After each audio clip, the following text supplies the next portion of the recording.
Hello everyone, विश्व classes में आप सबका हार्दिक स्वागत है। उम्मीद करते हैं आप सभी लोग बहुत बढ़िया होंगे और बहुत अच्छे से तैयारी कर रहे होंगे, क्योंकि ऐसे छात्र जो बहुत अच्छा स्कोर करना चाहते हैं, बहुत अच्छे अंक लाना चाहते हैं, उनके पास अब इतना वक्त नहीं है कि वो उसको बर्बाद करें। तो आप लोग यदि अभी तक नहीं पढ़ रहे हैं तो अब तल्लीनता से जुड़ जाइएगा।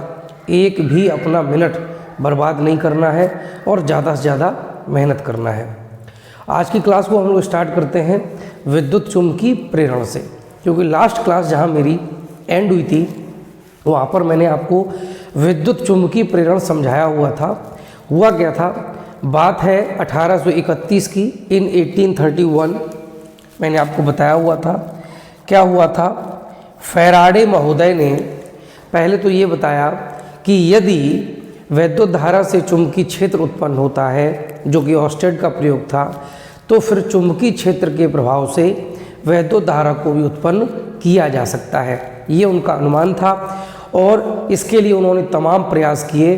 अंततः 1831 में उन्हें सफलता मिली और उन्होंने विद्युत चुंबकीय प्रेरण की खोज कर डाली। इसके संबंध में एक जो प्रयोग था वो मैंने आपको पिछली क्लास में समझाया हुआ था।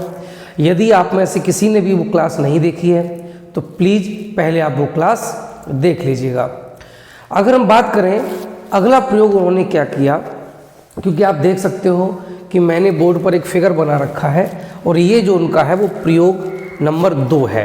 पहला प्रयोग जो था वो मैंने आपको ये बताया था कि इस तरह से उन्होंने एक कुंडली ली हुई थी, कॉइल ली हुई थी, और इस कॉइल में उन्होंने दोनों सिरों के बीच में धारा मापी जोड़ रखा था और इस कॉइल के पास में ही उन्होंने एक चुंबक का ध्रुव, चाहे वो उत्तरी ध्रुव हो सकता है चाहे वो दक्षिणी ध्रुव हो सकता है, इस ध्रुव की उन्होंने क्या करी थी, गति कराई थी इस कुंडली के सापेक्ष। यहाँ पे दोनों चीज़ें संभव हैं। हम इस कुंडली को अपनी जगह स्थिर रख सकते हैं और चुंबक को गति करा सकते हैं, या चुंबक को स्थिर रख सकते हैं और कुंडली को गति कराएंगे। दोनों ही बार हमें जो निष्कर्ष मिलते हैं वो एक जैसे मिलते हैं। और निष्कर्ष में हमें क्या प्राप्त हुआ था कि धारा मापी में एक क्षणिक विक्षेप आता है, यानी कि इस कुंडली में एक धारा प्रेरित हो जाती है और इस घटना को हम कहते हैं विद्युत चुम्बकीय प्रेरण। इसका कारण भी मैंने आपको समझाया हुआ था। होता क्या है कि जब इस कुंडली और चुंबक के बीच में सापेक्ष गति होती है तो कुंडली के फेरों से गुजरने वाला जो चुंबकीय फ्लक्स होता है, या हम कहेंगे जो चुंबकीय बल रेखाओं की संख्या होती है, वो बदलती है और इसी फ्लक्स परिवर्तन के कारण इस कुंडली में एक प्रेरित विद्युत वाहक बल या कहें प्रेरित विभवांतर उत्पन्न हो जाता है और जिसके कारण एक इसमें प्रेरित धारा प्रवाहित होने लगती है, अर्थात धारा प्रेरित हो जाती है। इसी में जो उनका दूसरा प्रयोग है वो ये है। क्या है ये प्रयोग, इसको समझ लेते हैं। इस प्रयोग में उन्होंने क्या किया, 2 कुंडली ली हुई हैं, आप लोग चित्र में देख सकते हो। यहाँ पर 2 कुंडली हैं, ये है पहली कुंडली और ये है दूसरी कुंडली। ये दोनों ही एक दूसरे से सेपरेटेड हैं, यानी कि अलग अलग हैं। अब उन्होंने क्या किया, जो पहली कुंडली है आप देख सकते हो, इसके दोनों सिरों के बीच में उन्होंने एक बैटरी लगा दी। बैटरी क्यों, क्योंकि हम सब जानते हैं कि जो बैटरी होती है वो धारा का स्रोत होती है, यानी बैटरी के कारण क्या होगा, इसमें विद्युत धारा प्रवाहित होने लगेगी। यहाँ पे कुंजी लगी है। कुंजी का काम क्या है, यदि कुंजी जो है वो हमारी खुली होगी तो उस स्थिति में ये परपथ टूटा हुआ होगा और इसमें धारा प्रवाहित नहीं होगी। लेकिन यदि कुंजी बंद है तो ये परिपथ बंद हो जाएगा और इसमें धारा प्रवाहित होने लगेगी। अब आप लोग देखिएगा होगा क्या कि इस बैटरी की ये धन प्लेट, ये ऋण प्लेट है। जैसे ही ये परिपथ बंद होगा इसमें धारा प्रवाहित होगी। धन प्लेट से ये धारा बाहर की ओर जाती है और ऋण प्लेट से ये अंदर आती है, तो इस तरह से इसमें धारा प्रवाहित होने लगेगी। अब आप देखेंगे ये जो धारा है, अगर इसको हम आई मान लें धारा को, तो ये धारा जो है वो इस कुंडली से होकर प्रवाहित होगी। अर्थात ये जो पहली कुंडली है वो हमारी क्या बन जाएगी, जो पहली कुंडली है वो हमारी बन जाएगी धारावाही कुंडली।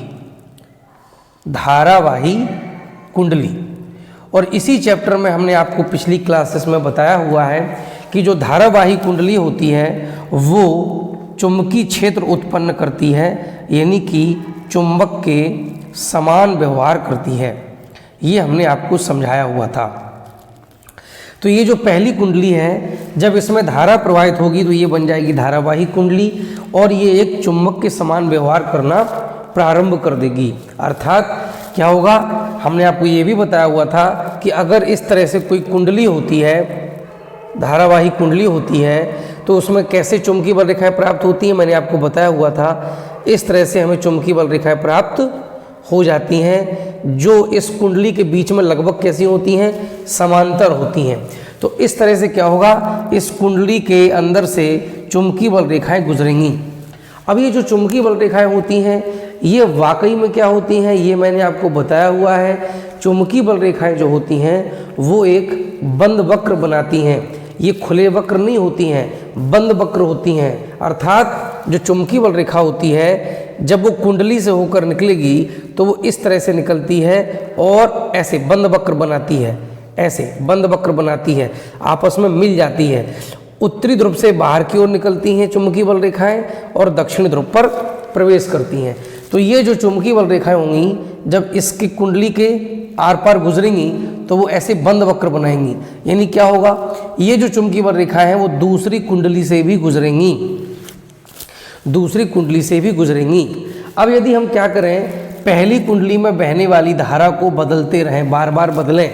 यदि ये धारा बार बार बदली जाएगी तो इस कुंडली से उत्पन्न होने वाला जो चुंबकीय क्षेत्र है वो भी बार बार बदलेगा। क्यों? क्योंकि जो चुंबकीय क्षेत्र होता है उसका मान सीधे सीधे कुंडली में बहने वाली धारा पर निर्भर करता है। तो जब ये चुंबकीय क्षेत्र बदलेगा तो चुंबकीय क्षेत्र सीधे सीधे किसके माध्यम से व्यक्त किया जाता है, चुंबकीय बल रेखाओं की संख्या के माध्यम से। ये सब मैंने आपको पिछली क्लास में बताया हुआ है। प्लीज़ पीछे की जितनी भी क्लासेस हैं आप लोग जरूर देखिएगा। तो क्या होगा, जब धारा बदली जाएगी तो ये जो चुंबकीय बल रेखाओं की संख्या है वो बार बार बदलेगी, और वो बल रेखाएं किससे गुजरेंगी, दूसरी कुंडली से भी गुजरेंगी। यानी दूसरी कुंडली से जो गुजरने वाला चुंबकीय फ्लक्स होगा वो भी बार बार बदलेगा। और इस कारण क्या होगा, इस धारा मापी में क्या आ जाएगा, क्षणिक विक्षेप आ जाएगा। क्या आ जाएगा, क्षणिक विक्षेप, या हम क्षणिक विक्षेप ना कह के बल्कि कह सकते हैं विक्षेप आ जाएगा। अर्थात इस दूसरी कुंडली में भी धारा बहने लगेगी, और ये कैसी धारा होगी, ये होगी प्रेरित धारा।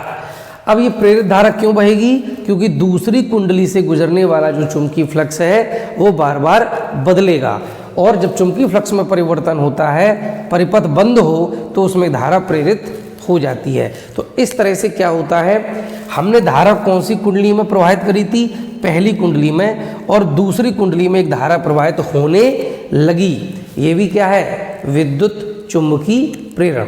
ठीक है, यदि आपको समझ में ना आया हो तो आप लोग इसको प्लीज़ रिपीट करके देख लीजिएगा। हालांकि फिर भी मैं एक बार आपको और समझा रहा हूँ, समझने की कोशिश करना। यहाँ पर यदि हम देखेंगे तो दो कुंडली हैं, ये पहली कुंडली है, ये दूसरी कुंडली है। दूसरी कुंडली के सिरों के बीच में एक धारा मापी जुड़ा है। धारा मापी का काम क्या होता है, धारा मापी का काम होता है ये बताना कि धारा प्रवाहित हो रही है या नहीं हो रही है, और वो किस दिशा में प्रवाहित हो रही है। पहली जो कुंडली है उसके सिरों के बीच में एक कुंजी जुड़ी हुई है और बैटरी जुड़ी है। हम एक इसमें धारा नियंत्रक भी जोड़ देंगे। क्या जोड़ देंगे, धारा नियंत्रक। धारा नियंत्रक का काम होता है धारा को बदलना, यानी कम या अधिक करना। ठीक है, तो ये पहली कुंडली एक कुंजी और बैटरी और धारा नियंत्रक से जुड़ी है। अब होगा क्या, जब हम कुंजी को बंद कर देंगे तो ये परिपथ बंद हो जाएगा, जुड़ जाएगा, और इस बैटरी के माध्यम से इस कुंडली में एक करंट जाएगा, धारा जाएगी। यानी कि धारा, ये कुंडली कैसी बन जाएगी, धारावाही कुंडली। और मैंने आपको बताया हुआ है कि धारावाही कुंडली एक चुंबक के समान व्यवहार करती है। यानी ये जो कुंडली है, पहली जो कुंडली है, वो एक चुंबक के समान व्यवहार करने लगेगी। यानी कि इसमें क्या उत्पन्न होगा, इसके आसपास चुंबकीय क्षेत्र, इसके भीतर भी चुंबकीय क्षेत्र, और चुंबकीय बल रेखाएं किस प्रकार से होंगी मैं अलग से बता दे रहा हूँ। आप लोग देख सकते हैं, आपको समझाने के लिए मैंने अलग से एक फिगर बना लिया है। यहाँ पर आप देखेंगे ये दूसरी कुंडली है, और ये दूसरी कुंडली के सिरों के बीच में क्या जुड़ा है, धारा मापी जोड़ा है और ये पहली कुंडली है। जब इसमें करंट जाएगा तो ये बन जाएगी चुंबक, यानी चुंबक के समान व्यवहार करेगी। तो चुंबकीय बल रेखाएं ऐसे उत्पन्न होंगी बंद वक्र के रूप में। अब हुआ क्या, ये चुंबकीय बल रेखाएं जो इससे निकलेंगी वो पड़ोस में स्थित दूसरी कुंडली से भी गुजरेंगी। सारी नहीं गुजरेंगी लेकिन कुछ तो गुजरेंगी। अब यदि हम पहली कुंडली में बहने वाली धारा को बदलेंगे तो क्या होगा, चुंबकीय क्षेत्र का मान बदलेगा, अर्थात ये जो चुंबकीय बल रेखाओं की संख्या ये घटेगी बढ़ेगी। यदि करंट बढ़ाएंगे तो ये बल रेखाएं घनी हो जाएंगी, पास पास हो जाएंगी, और यदि घटाएंगे तो ये दूर दूर हो जाएंगी। तो जब ये चुंबकीय बल रेखाओं की संख्या बार बार घटेगी बढ़ेगी तो उसी के अनुसार दूसरी कुंडली से गुजरने वाली जो चुंबकीय बल रेखाओं की संख्या होगी वो भी घटेगी बढ़ेगी। और जब दूसरी कुंडली से गुजरने वाली चुंबकीय बल रेखाओं की संख्या घटेगी बढ़ेगी, यानी हम क्या कहेंगे कि दूसरी कुंडली से गुजरने वाले चुंबकीय फ्लक्स में परिवर्तन हो रहा है। और चुंबकीय फ्लक्स में परिवर्तन होगा तो परिपथ में एक धारा प्रेरित हो जाएगी, यानी इसमें एक करंट बहने लगेगा। और ये करंट कौन बताएगा, धारा मापी। तो ये उनका दूसरा प्रयोग था और ये दोनों ही प्रयोग उनके प्रमाणित हो गए, यानी सत्य सिद्ध हो गए। जो वो चाहते थे वैसे ही निष्कर्ष मिल गए। तो यहाँ पर क्या हो सकता है, एक ही कुंडली में हम धारा भी प्रवाहित कर सकते हैं और प्रेरित धारा भी उत्पन्न कर सकते हैं, और हम दो अलग अलग कुंडलियों में भी ये प्रयोग कर सकते हैं। और इसीलिए जो विद्युत चुंबकीय प्रेरण होता है वो दो प्रकार का कहा जाता है। पहला होता है स्वप्रेरण और दूसरा होता है अन्योन्य प्रेरण। अन्योन्य प्रेरण, हालांकि तुम्हारे सिलेबस में स्वप्रेरण और अन्योन्य प्रेरण नहीं है, तो ये आपको 11th और 12th में पढ़ने को मिलेगा। लेकिन फिर भी मैं बता देता हूँ स्वप्रेरण मतलब क्या है। मान लीजिए ये कुंडली है, ये कुंडली है, कुंडली के बीच में एक बैटरी जुड़ी है, इसके अलावा एक मान लीजिए हमने कुंजी जोड़ दी, कुंजी के अलावा हमने एक धारा नियंत्रक जोड़ दिया, ये धारा नियंत्रक, ठीक। तो ये धारा नियंत्रक क्या करेगा, इस कुंडली में बहने वाली धारा को परिवर्तित करेगा। तो जब इस कुंडली में धारा बहेगी तो ये बन जाएगी धारावाही कुंडली, यानी इससे क्या गुजरेंगी, चुंबकीय बल रेखाएं, ये चुंबक के समान व्यवहार करना प्रारंभ कर देगी। अब यदि वो धारा बदली जाएगी तो ये बल रेखाओं की संख्या कम ज़्यादा होगी, घटेगी या बढ़ेगी। तो जब ये चुंबकीय फ्लक्स परिवर्तित होगा तो इसमें एक धारा प्रेरित हो जाएगी, यानी एक और धारा बहने लगेगी, जिसे हम क्या कहेंगे, प्रेरित धारा। तो एक धारा तो वो है जो बैटरी के कारण इसमें प्रवाहित हो रही होगी, और दूसरी धारा वो होगी जो इस प्रभाव के कारण इसमें उत्पन्न हो जाएगी, उसे हम कहेंगे प्रेरित धारा। और इस घटना को हम कहते हैं स्वप्रेरण, ठीक है ना। यानी हम क्या कह सकते हैं, इस कुंडली में दो धाराएं होंगी, एक तो हम जो प्रवाहित करेंगे बैटरी के द्वारा, और चुंबकीय फ्लक्स परिवर्तन के कारण जो धारा इसमें उत्पन्न होगी वो होगी प्रेरित धारा। अब अन्योन्य प्रेरण में क्या होता है, अन्योन्य प्रेरण में ये घटना होती है, इसमें हम एक कुंडली में क्या करते हैं, प्रवाहित धारा को बदलते हैं तो दूसरी कुंडली में प्रेरित धारा उत्पन्न हो जाती है। तो इस तरह से दो कुंडलियां ली जाती हैं तो अन्योन्य प्रेरण होता है, और एक ही कुंडली में स्वप्रेरण होता है। अब एक प्रश्न बनता है, क्या सर इस स्थिति में पहली कुंडली में प्रेरित धारा उत्पन्न नहीं होगी? बिल्कुल होगी। यानी अन्योन्य प्रेरण की जब घटना होती है तो उसके साथ में स्वप्रेरण भी स्वतः होता है, अपने आप होता है, ठीक है। अब हम लोग आज पढ़ते हैं कि प्रत्यावर्ती धारा हम किसे कहते हैं, दिष्ट धारा हम किसे कहते हैं, और उनमें क्या अंतर होते हैं, कौन सी धारा हमारे लिए ज़्यादा यूजफुल होती है, इसकी बात करेंगे। फिर उसके बाद हम इनको किस प्रकार से उत्पन्न किया जा सकता है उस पर चर्चा करते हैं। अब हम लोग समझेंगे कि प्रत्यावर्ती धारा होती क्या है और दिष्ट धारा क्या होती है। तो देखिए, दिष्ट धारा को हम कहते हैं डायरेक्ट करंट, शॉर्ट में क्या कहेंगे, डीसी, और प्रत्यावर्ती धारा कहते हैं अल्टरनेटिंग करंट, शॉर्ट में क्या कहेंगे, एसी। कुछ लोग एक गलती कर देते हैं, जो कॉमनली आपको ये मिस्टेक मिलेगी, लोगों को बोलने में अक्सर होता है ऐसा कि वो इसे बोलेंगे एसी करंट और इसे बोलेंगे डीसी करंट। एक्चुअली इसमें सी फॉर करंट होता है, तो इसलिए आपको डीसी करंट यानी डीसी धारा बोलने की ज़रूरत नहीं है। यहाँ पे जो सी है वो पहले से ही धारा को बता रहा है, D for direct, C for current. तो डीसी अपने आप में पूरा शब्द होता है। ऐसे यहाँ पर AC अपने आप में पूरा शब्द होता है, ठीक है।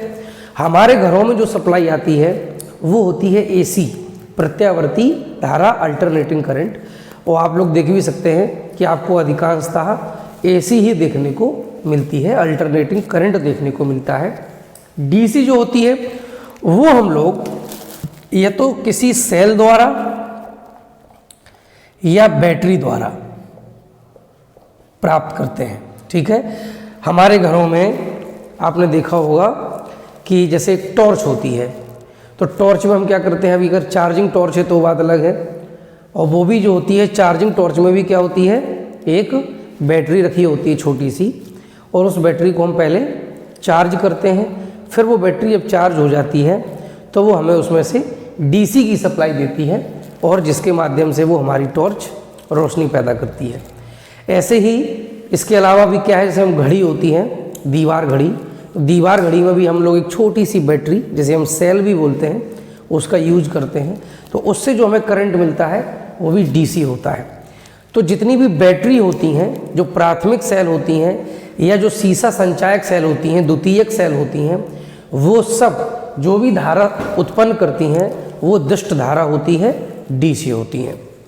अगर हम बात करें AC की, तो AC को उत्पन्न किससे किया जाता है, तो AC को उत्पन्न करने के लिए हम लोग AC जनरेटर यानी AC जनित्र, जनरेटर को हम हिंदी में कहते हैं जनित्र, ये अंग्रेजी वर्ड है जनरेटर।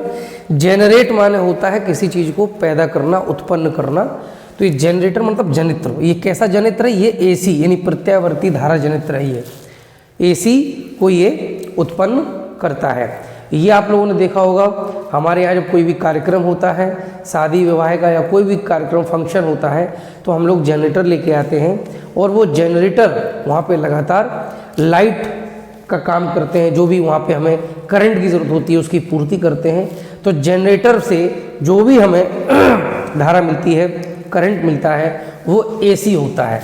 जनरेटर में लगा क्या होता है, जनरेटर में लगा होता है डायनमो। ये डायनमो जो होता है वो यांत्रिक ऊर्जा को विद्युत ऊर्जा में बदल देता है और हमें अल्टरनेटिंग करंट मिल जाता है, ठीक, जिसे हम अल्टीनेटर भी कहते हैं। गांव में कुछ लोग जो होते हैं वो आपको इस डायनमो को, जो मिस्त्री लोग होते हैं वो डायनमो कम कहते हैं, बल्कि इसको हम अल्टीनेटर कहते हैं, अल्टीनेटर, क्योंकि ये अल्टरनेटिंग करंट जो होता है उसको जनरेट करता है, ठीक।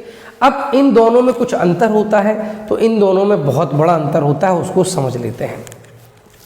अगर हम बात करें DC की, तो इसकी सबसे बड़ी बात यह है कि इसका परिमाण जो होता है वो नियत रहता है, परिमाण नियत रहता है। यानी जो DC होती है, जो दुष्ट धारा होती है, उसका जो मान होता है, जो करंट यानी 10 एम्पियर का है, वो 10 एम्पियर ही बराबर फ्लो करता है, या 8 एम्पियर है तो 8 एम्पियर ही बराबर फ्लो करता है। तो परिपथ में जो DC होती है उसका परिमाण नियत रहता है। इसके अलावा और क्या होता है, और किसी भी बिंदु पर, परिपथ का कोई भी बिंदु आप देख लीजिए, किसी भी बिंदु पर जो धारा होती है, किसी भी बिंदु पर धारा एक ही दिशा में प्रवाहित होती है, एक ही दिशा में प्रवाहित होती है।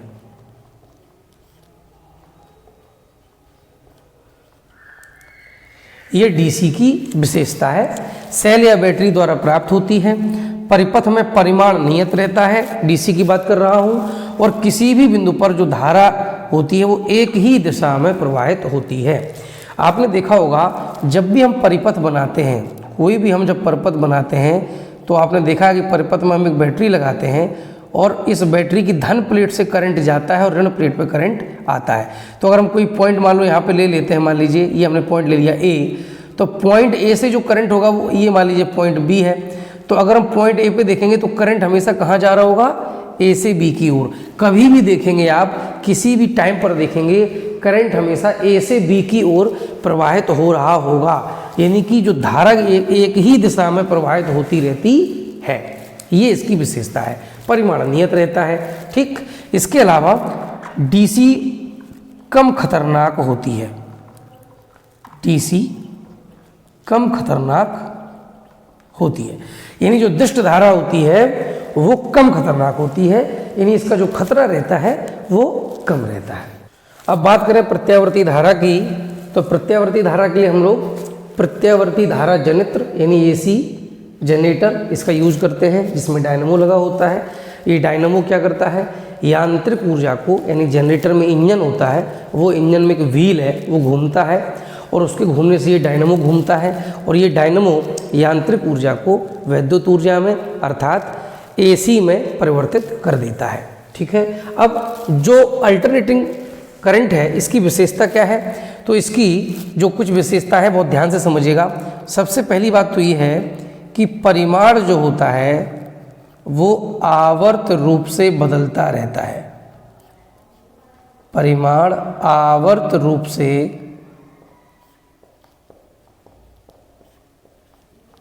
बदलता रहता है। अब ये आवर्त रूप से बदलने का मतलब क्या है, मतलब ये है कि एक सर्टेन टाइम के बाद वही जो मान होता है प्रत्यावर्ती धारा का वो वापस से आ जाता है, यानी बार बार बदलता है और एक निश्चित समय काल के बाद फिर से वही मान हो जाता है। इसके अलावा क्या होता है, अगर बात करें दिशा की, तो दिशा बार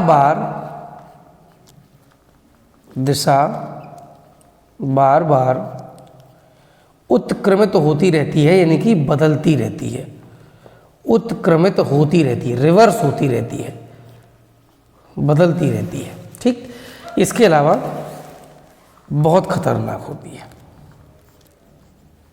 जितनी भी आपको ये सुनने में आती हैं जो अननेचुरल डेथ होती है, जितनी भी आप कहीं भी सुनते हैं कि करंट लगने से मौत हुई है, तो वहाँ पे जो कौन सा करंट होता है, वहाँ पे अल्टरनेटिंग करंट होता है, AC होता है, ये बहुत खतरनाक होता है। अब यहाँ पर ये शब्द जो आया है, परिमाण आवर्त रूप से बदलता रहता है और दिशा बार बार उत्क्रमित होती रहती है, इसको हम लोग ग्राफ के माध्यम से समझते हैं। ठीक है, अगर हम AC का ग्राफ खींचें तो जो AC का ग्राफ होता है वो कुछ इस तरह से हमें प्राप्त होता है। इस पे हम ले लेते हैं धारा और इस अक्ष पे हम ले लेते हैं समय। ग्राफ हमेशा दो अक्षों के बीच में खींचा जाता है, तो हमें जो AC का ग्राफ मिलता है वो इस तरह से मिलता है, ऐसे ऐसे ऐसे ऐसे ये ग्राफ होता है। यहाँ पर आप देख सकते हैं कि यहाँ पे शुरू में करंट जो है वो 0 है, फिर क्या होता है, करंट बढ़ते बढ़ते यहाँ पे जाके इस पॉइंट पे जाके मैक्सिमम हो जाता है, अधिकतम हो जाता है, फिर करंट घटने लगता है और यहाँ पर आते आते फिर से 0 हो जाता है, फिर करंट बढ़ने लगता है, यहाँ पे जाते जाते फिर से मैक्सिमम हो जाता है। अब यहाँ पर आप देखेंगे कि इस पॉइंट पे भी करंट मैक्सिमम है और इस पॉइंट पे भी करंट मैक्सिमम है, पर दोनों में डिफरेंस क्या है, दोनों में अंतर क्या है, तो इस अंतर को आप लोग समझिएगा बहुत ध्यान से। यहाँ पर आप देखिएगा जो ग्राफ है वो अपवर्ड डायरेक्शन में गया है, ऊपर की ओर गया है पॉजिटिवली, यानी ये पॉजिटिव डायरेक्शन में है, और नीचे जो ग्राफ जा रहा है ये पूरा ये अक्ष के नीचे है, समय अक्ष के नीचे है, तो ये नेगेटिव बता रहा है। पॉजिटिव ये है, ये नेगेटिव है, तो पॉजिटिव नेगेटिव का मतलब क्या है, पॉजिटिव नेगेटिव का मतलब ये है कि यदि पहले धारा क्लॉकवाइज बह रही होगी तो फिर धारा एंटी क्लॉकवाइज बह रही होगी। तो अगर हम यहाँ पे पॉइंट ले लें A, B, इसको C, D, E, इस तरह से कई पॉइंट ले सकते हैं, तो आप A से B अगर देखें A और B के बीच में, तो A और B के बीच में पूरा का पूरा ग्राफ कहाँ है, ऊपर की ओर है, यानी पॉजिटिव है, तो हमने इसको ले लिया क्लॉकवाइज, यानी A से लेके B तक ये जो धारा है वो अभी घड़ी की सुई की दिशा में यानी क्लॉकवाइज दक्षिणावर्त दिशा में बह रही है। ठीक है, अब B से C क्या होगा, B से C आप देखेंगे ग्राफ कहाँ है, नीचे है, यानी नेगेटिव पार्ट है। B से C जो है वो कैसा है, नेगेटिव पार्ट है, यानी अब धारा की दिशा क्या हो गई है, उत्क्रमित तो हो गई है, बदल गई है, तो अब धारा की दिशा कैसी होगी, एंटी क्लॉकवाइज होगी, यानी वामावर्त होगी।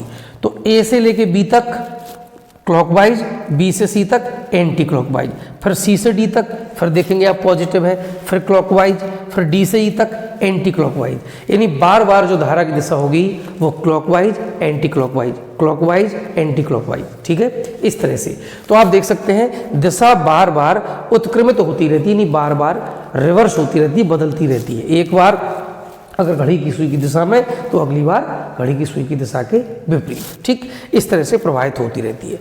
दूसरी बात, परिमाण आवर्त रूप से बदलता रहता है। अब आप लोग इसको भी समझ लीजिएगा, ध्यान से देखेंगे। जब हम ए से बी की तरफ चल रहे हैं तो ये ग्राफ लगातार ऊपर की ओर जा रहा है, यानी जैसे जैसे हम आगे बढ़ रहे हैं वैसे वैसे ग्राफ ऊपर जा रहा है। इसका मतलब क्या हुआ? इसका मतलब ये हुआ कि जो धारा है, जो करंट है, वो बढ़ता चला जा रहा है और इस पॉइंट पर आते आते ये ग्राफ अपने उच्चतम बिंदु पर पहुंच गया है, यानी अब ग्राफ ऊपर नहीं जा रहा है। अर्थात ये जो पॉइंट है, यहाँ पर धारा का जो मान है वो अधिकतम है और धारा की दिशा कैसी है? पॉजिटिव है, यानी कि क्लॉकवाइज हो गई। ठीक है ना।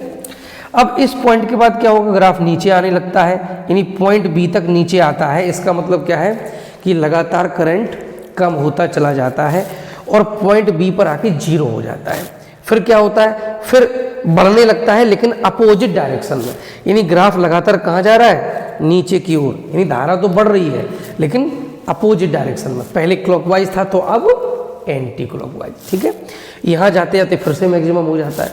अब इन दोनों पॉइंट में अंतर क्या है? अंतर ये कि यहाँ भी मैक्सिमम करंट है, यहाँ भी मैक्सिमम करंट है, लेकिन यहाँ पे डायरेक्शन अगर क्लॉकवाइज है तो यहाँ पर डायरेक्शन एंटी क्लॉकवाइज है। इसलिए हम बिल्कुल सेम नहीं कह सकते, यहाँ पे डायरेक्शन अपोजिट है। फिर अगर हम बात करेंगे सी पर आएंगे, सी से आगे बढ़ेंगे तो फिर आप देख सकते हैं कि करंट बढ़ता है और इस पॉइंट पर आते आते करंट फिर से मैक्सिमम हो जाता है और जो डायरेक्शन होती है वो भी पॉजिटिव ग्राफ है, यानी कि क्लॉकवाइज होती है। तो अब ये दो पॉइंट आप देख सकते हो, ये पॉइंट और ये पॉइंट, इन दोनों पॉइंट पे क्या है? करंट जो है वो मैक्सिमम है और डायरेक्शन भी सेम है। ठीक है, ऐसे ही हमें ये पॉइंट मिलेगा यहाँ पे भी आप देखेंगे करंट मैक्सिमम है, डायरेक्शन भी सेम है। तो हर पॉइंट के संगत आपको आगे पॉइंट मिलते चले जाएंगे जिन पे धारा का मान भी वही होगा और धारा की दिशा भी वही होगी। अर्थात यहाँ पे क्या होगा? परिमाण जो है वो आवर्त रूप से बदल रहा है। यहाँ पर जो मान था वही मान यहाँ पर है, वही मान यहाँ पर है। आवर्त रूप से बदलने का मतलब एक निश्चित समय अंतराल में वो बार बार रिपीट होता रहता है। अब यहाँ पर ये जो एक हिस्सा बनता है, करंट ए से चला, ये ग्राफ ए से और यहाँ सी तक आया। अब देखेंगे आप सी से फिर आगे ई तक का हिस्सा देखेंगे आप, तो सी से ई का जो हिस्सा है वो बिल्कुल वैसा है जैसे ए से सी का हिस्सा। ए और सी के बीच में जो ग्राफ है वही सी और ई के बीच में है, वही यहाँ पर हम एक पॉइंट ले लें तो ई और इस पॉइंट के बीच में है। यानी क्या होगा? ये हमें इस तरह से बार बार ये हिस्से मिलते जाते हैं और इस हिस्से को हम कहते हैं एक चक्र। यानी ये जो हिस्सा होता है इसको हम कहते हैं एक चक्र, यानी कि साइकिल, एक साइकिल। तो एक साइकिल कहाँ पूरी होगी? ए से लेकर के सी तक। क्यों? क्योंकि सी के बाद फिर से क्या होगा? फिर से हमें जो करंट होगा वो उसी डायरेक्शन में मिलेगा जो ए पर मिल रहा था और करंट लगातार बढ़ता चला जाएगा। यानी ए सी का हिस्सा जो है वो बार बार रिपीट होता चला जाएगा। ठीक, इसे कहते हैं चक्र, यानी साइकिल। अब एक साइकिल में आप देखेंगे धारा की दिशा कितनी बार बदलती? 2 बार। यहाँ देखिए, अगर ये क्लॉकवाइज है तो ये एंटी क्लॉकवाइज, या ये एंटी क्लॉकवाइज है तो ये क्लॉकवाइज। यानी एक चक्र में 2 बार धारा की दिशा बदल जाती है। तो एक चक्र में धारा की दिशा अगर 2 बार बदलेगी तो 50 चक्र में कितनी बदलेगी? 100 बार। 50 चक्रों में 100 बार। हमारे भारत में जो हमारे यहाँ एसी की सप्लाई आती है उसकी आवृत्ति होती है 50 हर्ट्ज। कितनी होती है? 50 हर्ट्ज। 50 हर्ट्ज का मतलब है 50 चक्र प्रति सेकंड। एक सेकंड में कितने चक्र होते हैं? 50। हमारे घरों में जो एसी सप्लाई आती है उस एसी में एक सेकंड में कितने साइकिल होते हैं? 50 साइकिल होते हैं। 50 साइकिल में, एक साइकिल में धारा की दिशा 2 बार बदलती है तो 50 साइकिल में 100 बार। यानी हमारे यहाँ जो करंट आता है, जो बिजली आती है, उसमें एक सेकंड में 100 बार धारा की दिशा बदल जाती है और इसीलिए हमें उसमें बहुत तेज झटके लगते हैं। और जब आप देखेंगे कभी कभी वोल्टेज बहुत डाउन आते हैं, जब विभवांतर बहुत कम होता है, इसी वोल्टेज डाउन होते हैं, तो आप देखेंगे हमारे यहाँ जो लाइट्स लगी होती हैं, चाहे वो ट्यूबलाइट हो या आपके बल्ब हो, कुछ भी हो, उसमें आप देखेंगे कि वाइब्रेशंस आपको दिखता है। यानी कि लाइट कम ज़्यादा हो रही होती है, एक वाइब्रेशन होता है लाइट का। वो क्यों होता है? वो इसीलिए होता है क्योंकि वहाँ पे इतना कम वोल्टेज है कि जो लाइट है वो सिग्निफिकेंटली आप पहचान पा रहे हैं कि ये कम ज़्यादा हो रही है। क्योंकि यहाँ पे आप देखते हैं ना कि 1 सेकंड में 100 बार करंट की दिशा बदल जाती है और इसका जो मान है वो तो लगातार बदल ही रहा है, तो इसीलिए वो हमें उसमें कंपन नज़र आते हैं। लेकिन कब? जब वोल्टेज बहुत कम होते हैं। ठीक है, तो ये बात रही प्रत्यावर्ती धारा की और दिष्ट धारा की। इसमें से हम लोग यूज कौन सी करते हैं ज़्यादातर? प्रत्यावर्ती धारा। क्यों करते हैं? कुछ तो फायदे होते होंगे। क्या फ़ायदे हैं? फ़ायदा पहला लाभ क्या है वो ध्यान से सुन लीजिएगा। देखिए, हम सब लोग जानते हैं कि हमारे घरों में जो बिजली सप्लाई आती है, कोई हमारे घर पे तो बनती नहीं है, कहीं दूर इसका थर्मल पावर प्लांट लगा होता है या वाटर पावर प्लांट लगा होगा, जो भी होगा वहाँ पे पहले बिजली बनाई जाती है। फिर वहाँ से दूर दूर तक ये बिजली तारों के माध्यम से भेजी जाती है। अब आप खुद समझिएगा कि कोई तार होगा, अगर कोई तार है, ठीक है, और इस तार में क्या बह रहा है? करंट धारा बह रही है। और हम ये पढ़ चुके हैं पहले चैप्टर में कि अगर किसी तार में आई करंट हो तो उस तार में होने वाली उत्पन्न ऊष्मा जो होती है वो करंट के स्क्वायर के समानुपाती होती है। यानी किसी भी तार में जितना ज़्यादा करंट होगा वो तार उतना ज़्यादा गर्म होगा। गर्म होगा मतलब हीट उत्पन्न होगी, और हीट जो होती है वो वाकई में क्या करती है? ऊर्जा को बर्बाद करती है। ऊष्मा क्या है? ऊर्जा का जो ऐसा रूप है जो खर्च हो जाता है। तार गर्म हो रहा है तो गर्म किससे हो रहा है? ऊर्जा से, और वो ऊर्जा हमारी क्या हो रही है? बर्बाद हो रही है। तो अगर किसी भी तार में आई करंट बह रहा है तो उसमें ऊष्मा उत्पन्न जो होती है वो करंट के वर्ग के समानुपाती होती है। करेक्ट। अगर हम ये चाहते हैं कि भाई ऊष्मा कम से कम उत्पन्न हो तो उसके लिए हमें करंट कम से कम करना पड़ेगा। दिष्ट धारा की विशेषता ये है कि इसका जो भी करंट होता है उसको हम न कम कर सकते हैं न ज़्यादा कर सकते हैं। क्यों? क्योंकि करंट को कम या ज़्यादा करना या वोल्टेज को कम या ज़्यादा करना ये काम होता है ट्रांसफार्मर का। ट्रांसफार्मर जो होता है वो अन्योन्य प्रेरण की घटना पे काम करता है और ये केवल और केवल प्रत्यावर्ती धारा में ही काम करता है, ये दिष्ट धारा में काम नहीं करता है। तो चूंकि ट्रांसफार्मर के माध्यम से ही हम वोल्टेज को या करंट को कम ज़्यादा कर सकते हैं और वो दिष्ट धारा में काम नहीं करता है, तो क्या होगा? अगर हम दिष्ट धारा दूर तक प्रवाहित करेंगे तो जो भी उसमें धारा बह रही होगी उसके वर्ग के समानुपाती ऊष्मा उत्पन्न होगी और मेरे द्वारा भेजी गई जो विद्युत ऊर्जा है उसका बड़ा हिस्सा बर्बाद हो जाएगा। यानी यहाँ से हम जितना भी करंट भेजेंगे वहाँ तक पहुँचते पहुँचते वो करंट बहुत कम हो जाएगा, या कहेंगे जो भी उपकरण हम चलाएंगे उनमें करंट बहुत कम मिलेगा। वहीं दूसरे हाथ पे प्रत्यावर्ती धारा में क्या होता है? प्रत्यावर्ती धारा में हम क्या करते हैं? वोल्टेज को बढ़ा देते हैं ट्रांसफार्मर के द्वारा, जिससे करंट बहुत कम हो जाता है, और करंट कम हो जाता है तो जो ऊष्मा उत्पन्न होती है, जो ऊर्जा की हानि होती है वो भी बहुत कम होती है और हम दूर दूर तक अपनी बिजली को भेज देते हैं।